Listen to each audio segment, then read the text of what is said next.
आचार्यं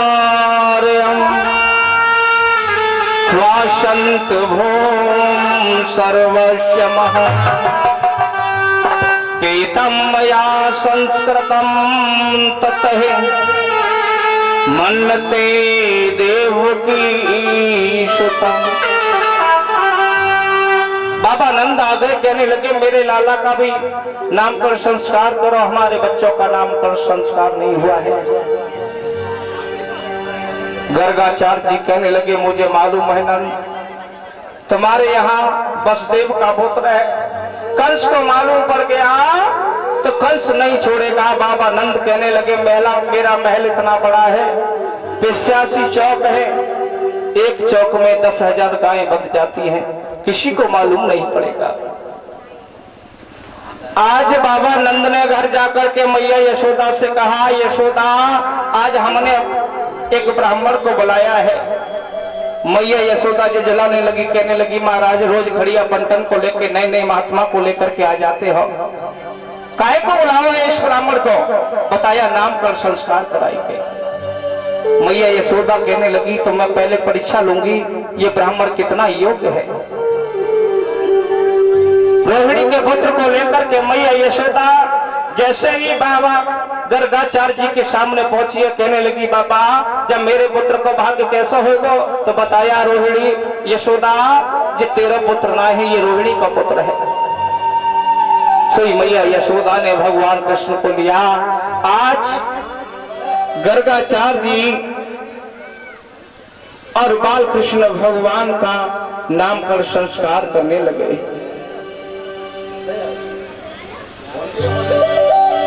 कियासन वर्णास्त्रतो हास्यः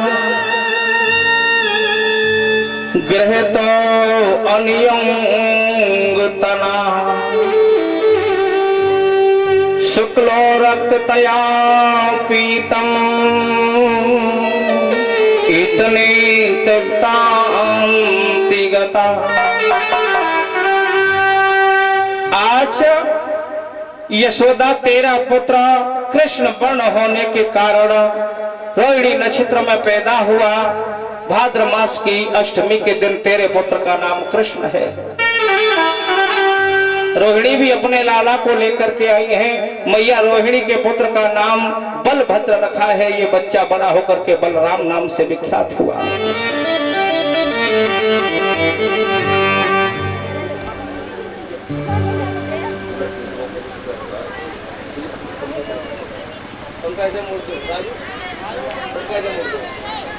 आज समझाया सुखदेव जी महाराज ने, हे राजन परिषद, अब तो भगवान कृष्ण धीरे धीरे 3 माह के हो गए। मैया यशोदा भगवान कन्हैया को पीला झुंगलिया पहना देती है, श्रृंगार कर देती है, मोर का मुकुट बांध देती है। भगवान अपने आंगन में और घुटनों के भर घूमते हैं, बड़ा आनंद आता है। एक दिन तो मैया यशोदा ने भगवान कन्हैया को रोटी पे और थोड़ा माखन रख दिया। भगवान आंगन में बैठे बैठे वो माखन रोटी खा रहे हैं। महाराज बड़ा आनंद आ रहा है। भगवान मुरली मनोहर श्याम माखन रोटी खा रहे हैं।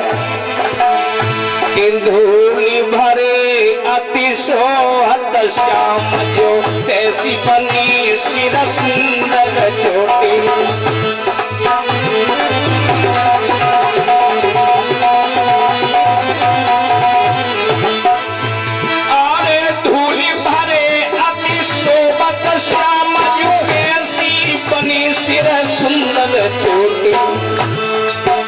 और काल के भाग कहा सजनी याद से ले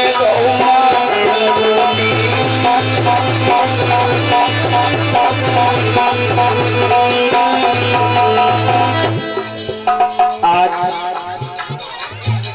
एक कागा आया, भगवान कृष्ण के हाथ से माखन रोटी ले जाता है। क्या भाग्य है उस कागा के? अरे कागा के भाग कहा कोई सजनी हाथ से ले लो माखन रोटी। अरे कागा के भाग कहा कोई सजनी हाथ से ले लो माखन रोटी।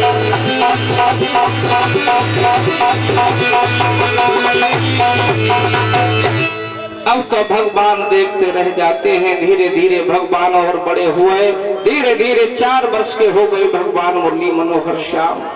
इधर ब्रज में सखियाएं आपस में बातें करती हैं, कब भगवान के दर्शन होंगे, लाला के कब दर्शन होंगे। आज सखियाओं के मन में यही विचार है, किस समय हमें लाला के दर्शन होंगे। बहाने बना बना करके सखियाएं गोपिकाएं मैया यशोदा के द्वारे पे जाती है और भगवान के दर्शन करके आती है।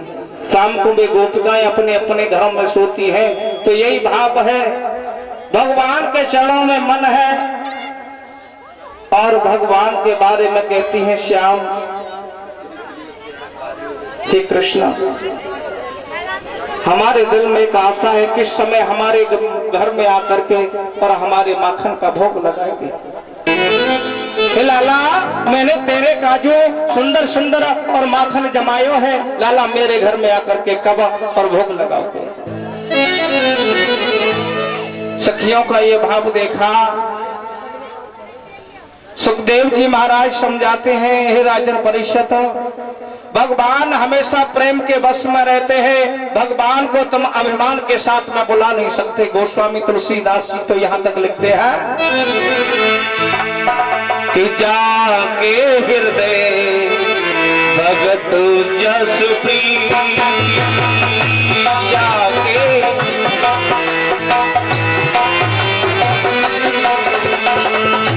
जाके हृदय भगत जस प्रीति, जाके